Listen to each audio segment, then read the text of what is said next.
На страницах газеты «Эль Сюзю» опубликован документ, который уже назвали информационной бомбой. На официальном бланке главы аппарата Временного правительства Эмиля Каптагаева и с его подписью от 30 июня прошлого года приводится список из 13 человек.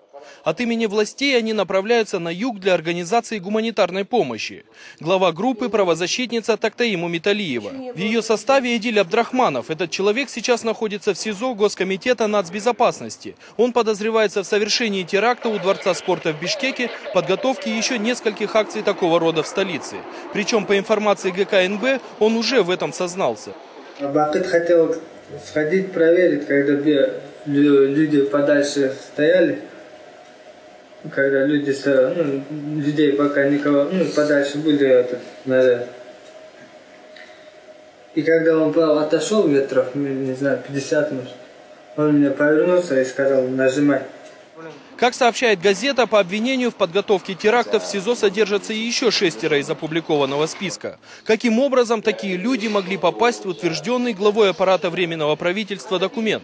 Получить его комментарий не удалось. Помощники руководителя администрации президента, такой пост сейчас занимает Эмиль Каптагаев, сослались на его занятость. Прокомментировала документ правозащитница, глава той группы Тактаим Умиталиева. Она говорит, что работавшие вместе с ней ребята никакие не террористы, а Госкомитет нацбезопасности создает мифы о терроризме и экстремизме.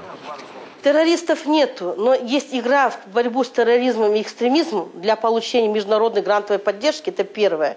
И вторая игра идет, политическая игра, между лидерами политических партий, для того, чтобы выбить и развалить коалицию.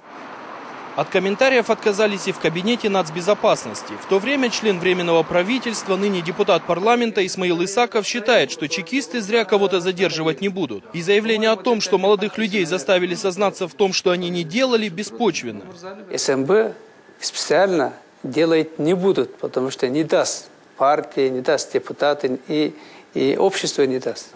Но я думаю, просто так спецслужбы сегодня задерживать не будут. Вот это мы должны четко сегодня понятно. Значит, что-то есть. Ясно, что долго хранить молчание ни ГКНБ, ни Эмильбек Каптагаев не смогут. Рано или поздно придется прокомментировать этот список и то, что в нем оказались будущие террористы. Этот документ станет дополнительным материалом по делу о готовившихся в Бишкеке терактах. Когда его передадут в суд, неизвестно. К слову, правозащитницу Тактаим Умиталиеву, по ее словам, уже пригласили на разговор в Госкомитет нацбезопасности. Ринат Шамсудинов, Айбек Кулчманов, Бишкек, Кыргызстан.